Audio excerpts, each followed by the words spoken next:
What is going on, guys? I'm excited for this video. It's something quite different than what I've ever done on my channel before. My buddy Earnhardt is the craziest person about tracks that I've ever met. He looks at the track maps as soon as they come out. As soon as he sees the track, he's like, oh, this looks exactly like this track from last year or this track from 2006. Honestly, it's pretty incredible what he knows about tracks. He offered to do this video talking about the tracks throughout the 2017 Supercross series, and I told him, go for it, man. I'll post it. I gotta say, Earnhardt, you need to be a little more excited. He seems kind of down or something. Anyway, he has some really great analysis on the tracks, a great look at all the tracks besides the Daytona track. But go ahead, take a look. If you enjoy this, hit that like button.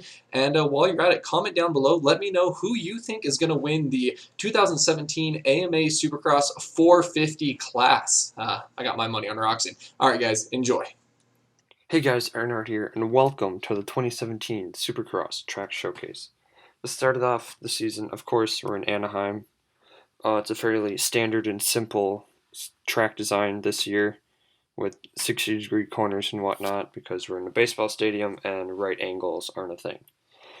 I like this track because it's simple and it allows riders to get their feet wet with the season. If you look around, you have a bunch of floaters, floating jumps everywhere and whatnot, nothing too extreme.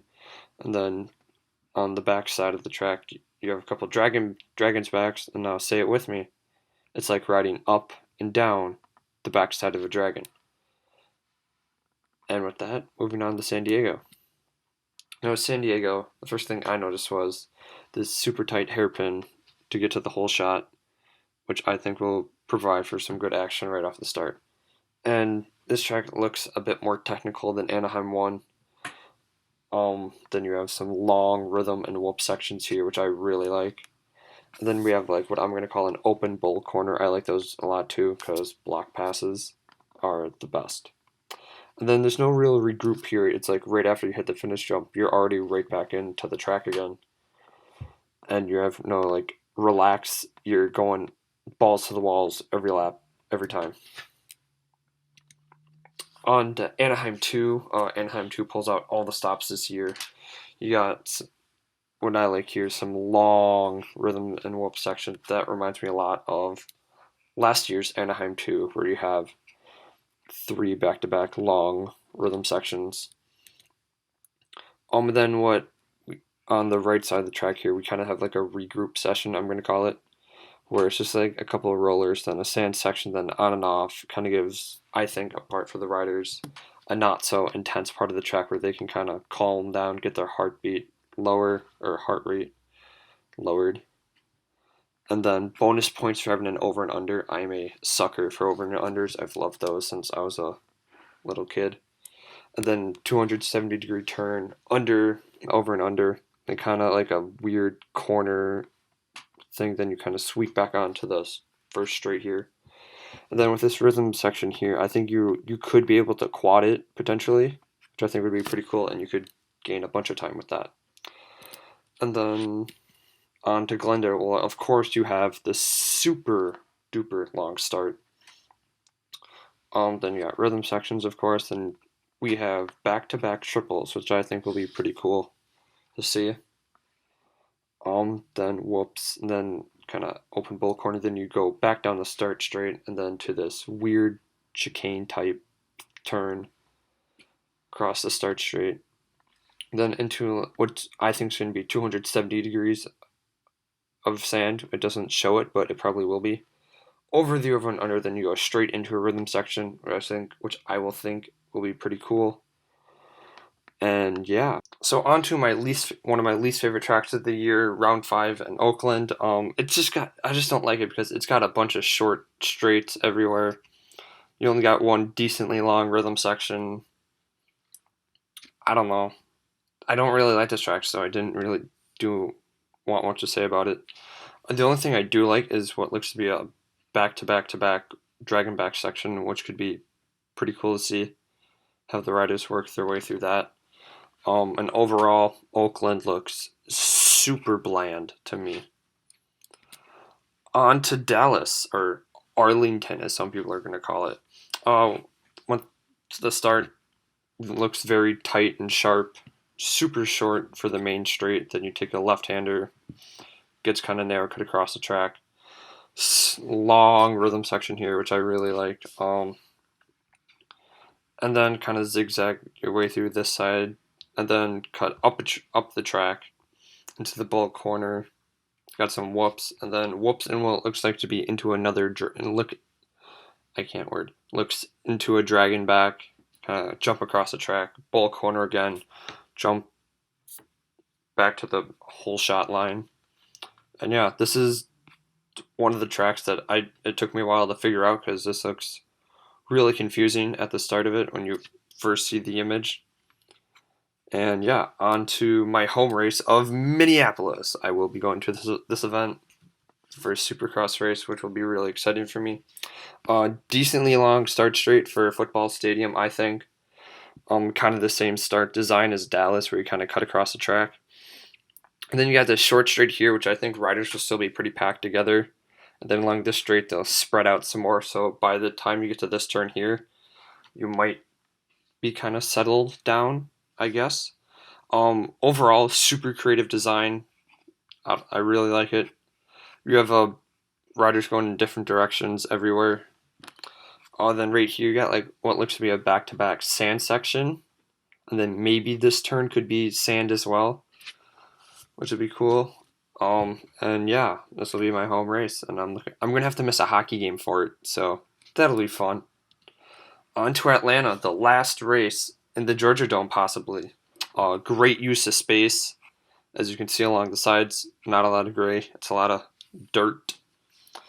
I really like it because it has different lengths of straightaways, just to give the riders, I don't know, challenge, I guess you would call it.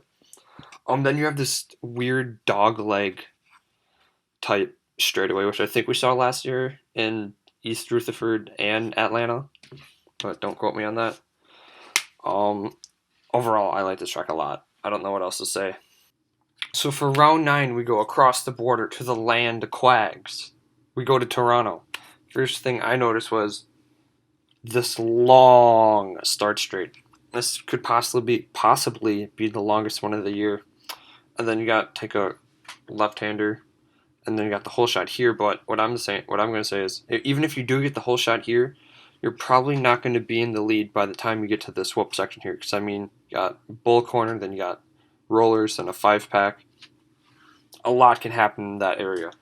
And then as a Toronto staple, you got this long rhythm section, which is amazing.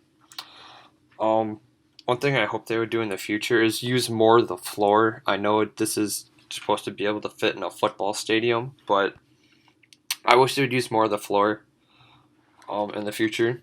And then these are going to be the longest lap times of the year, just looking at the track design. And yeah, this will be great for racing when it comes around.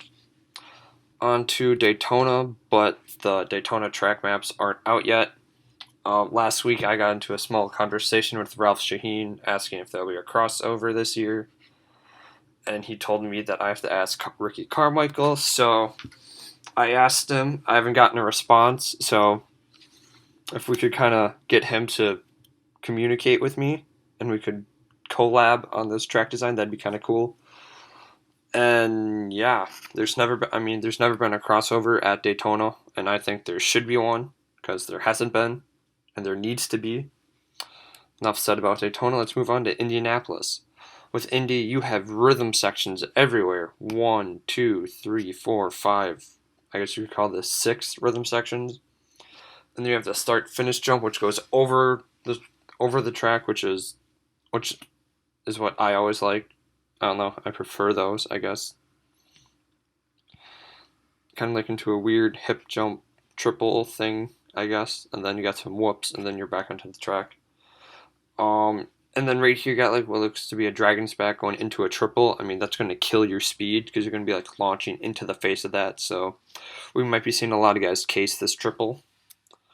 And then Detroit for round 12. This start is amazing and really dangerous, I think. Decently long start straight, and then you just go straight into the stands, because why the hell not? This is Detroit, where anything happens, I guess. This reminds me a lot of the 2014 track, how they come down here and go do like a zigzag around or behind the start gate and then kind of sweep back in front. Great use of space, as you can see. It's super tight along the edges here. And then this is going to be one of the more harder tracks to pass on, I think, because it just seems super tight and whatnot. And then on to St. Louis, and oh my god, this is the greatest track of the year. I'm so hyped for this track. I mean, it's got ski jump. I would move this ski jump like right here, so when they come under the over and under, they have to hit it again. But they moved it back here, probably for safety reasons. Got this off-camber corner thing, which looks great. And then this will be a cool section here over the over and under, then hit the finish. Best track of the year in my opinion, and best track since in the last couple of years, because why not? I mean, you don't have the St. Louis Rams here anymore, so they got to go big. So for round 14, we are back in Seattle after a 1-year hiatus. This track's got a bunch of really nice rhythm sections, side to side racing, I would say, from end zone to end zone. So if you're going to go to this race, I would recommend sitting on the sidelines so you can see more of the track.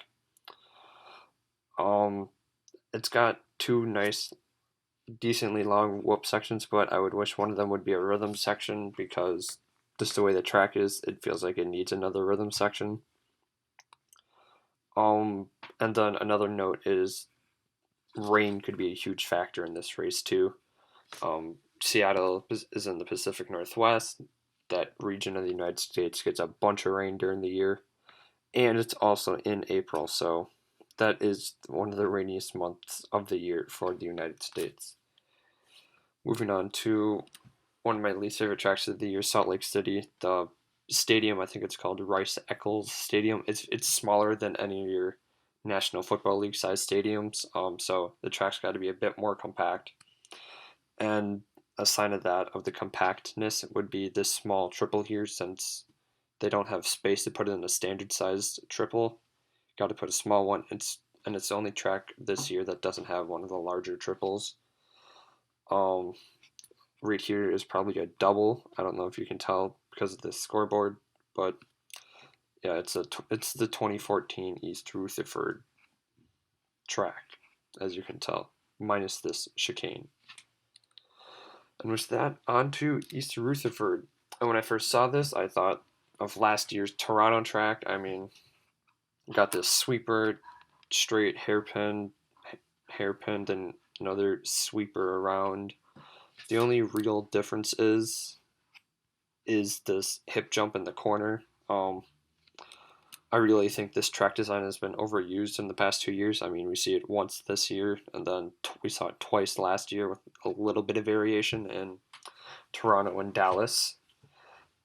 So it's kind of grown old on me. Like, it's not exciting as any of the other tracks. And to finish it off, we are, of course, in the Sin City of Las Vegas. This year, the start is a bit different. You start inside the stadium and go towards the ends of the inner bowl side instead of the open bowl.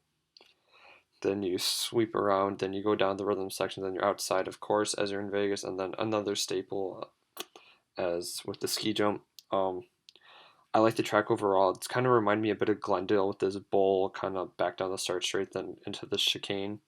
Then you have the finish way down here, which is new compared to any other years when they're kind of in this area of the track. And yeah, I don't really have anything else much to say. So I guess that concludes our 2017 Supercross track showcase.